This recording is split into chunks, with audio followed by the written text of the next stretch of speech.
Hey everyone, welcome to this week's weekly chat.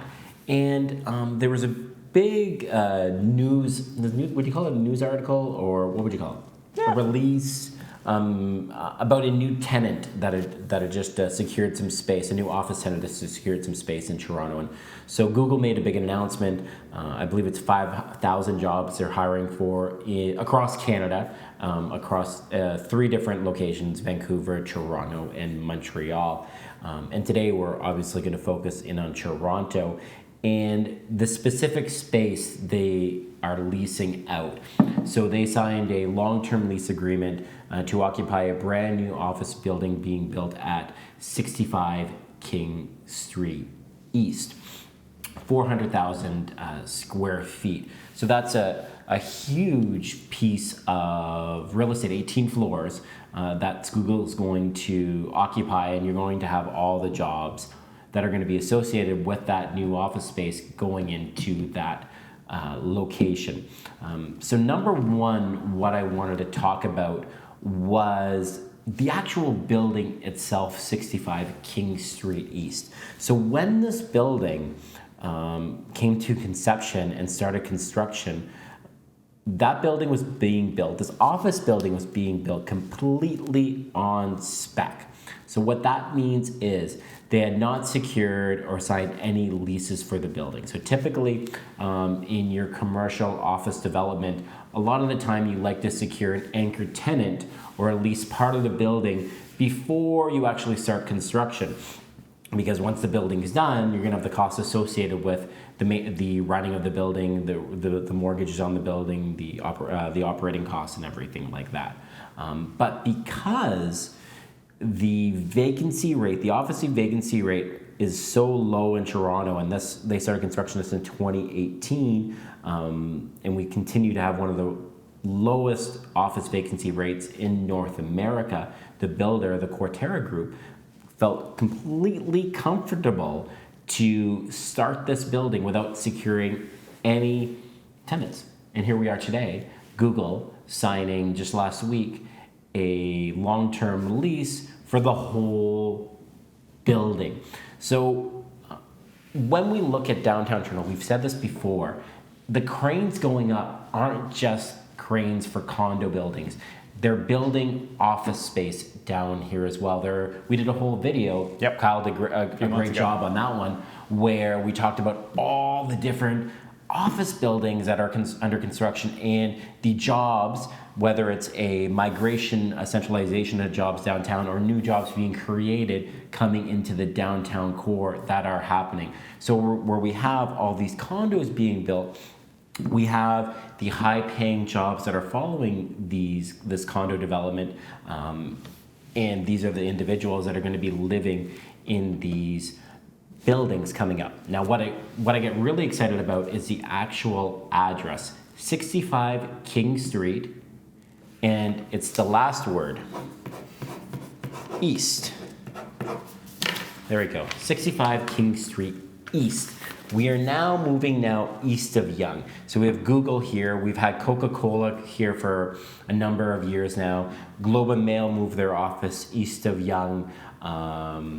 You have SAS, which is east of Yonge. A number of companies are starting to move their office space east of Yonge, and we're seeing that office development follow, which is great because I own a number of condos east of Yonge Street, so that means my personal portfolio is doing well, and Kyle has one east of Yonge Street as well, so he's excited about that too. But what I wanted to highlight with this development happening east of Yonge, let's look at our upcoming condo buildings that are coming up east of Yonge. East of Yonge is still more affordable from an investment perspective in these buildings if I were to go west of Yonge. West of Yonge is quite expensive. So east of Yonge is where you want to be. So already, as soon as this Google news announced, a week later, one of my top clients calls me. He's like, Alex, I want to buy a condo in the Saint. The Saint is a Minto building currently in pre-sales right now. It's going up at 89 Church Street. He's like, Alex, I'm buying a condo there. I read about the Google News. I think downtown Toronto still has a way to go in regards to price per square foot. He expects it to hit the $1,700 per square foot level. So he bought a 3-bedroom unit in the Saint building. So currently the Saint building is a 2.5-minute walk to this new Google office space. If we continue going further east this spring, we have a couple other launches coming up. We have 18 Eastern Avenue. That building's more of a boutique building, which is in the Corktown district. That one's coming up. That will be situated in between, obviously, the downtown core, but as well as the future East Harbor development, which we've talked about a number of times, which is going up on the old Unilever site, which is going to be zoned for 50,000 jobs, office development going in that location.